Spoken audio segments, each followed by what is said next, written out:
Ayan. Maganda pa kayo sa umaga, mga ka-followers. Pero nandito kami ni Pare sa labas at may ginagawa kaming bago. Ito ginagawa ko, kulay blue na may silver. At si Pare Nissan Urban na nabangga. Punta natin si Pare. Masyadong busy. Pare, umuhay ka naman para sa natin. Busog to. Makakaway eh. Ayan tingnan natin. Ayan ayun ginagawa ni Pare ipapaikot siya ng tornilyo.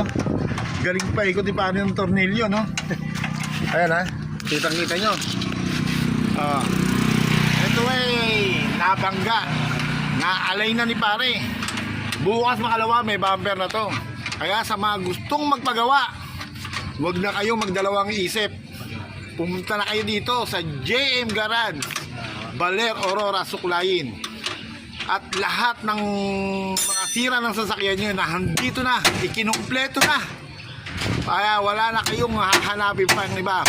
Mechanic, EMS, aircon, latero, pintor, nandito na kami lahat. Nagsama-sama na kami sa iisang lugar. At napakaswerte ng mga taga Baler at napunta kami lahat dito. Lahat ng mga skill na hinahanap nyo nandito na, ikinumpleto na ni Boss Joward Mendoza. Ayan galing ni Pare Pare, tingin niya isa.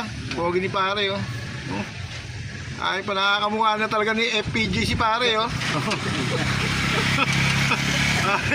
sa labas kami tinapos, wala na kaming bakante. So bukas makalawa baka nahando na kami sa gitna ng karsada.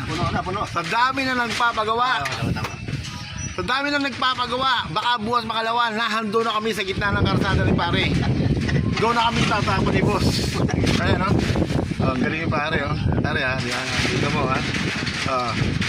ayan nakita nyo para yung paikot ni Pare ng tornilyo. Sa pagpapaikot pala ng tornilyo, dyan nyo na makikita kung gano'ng kagaling si Pare. Pare ayan Pare, ito mo Pare ayan ayan mga ka-followers, mag-share and like naman kayo sa amin. Good news nagpo 400 plus na kami sa YouTube. Dito sa Facebook at Reels mabagal lang ang like at share sige po, hanggang dito na lang po uli sa susunod na kabanata. Malalaman na uli namin ni Pare kung hanggang kailan mo matatapos Pare yan? Basta ba doon? Pati mo Sabado.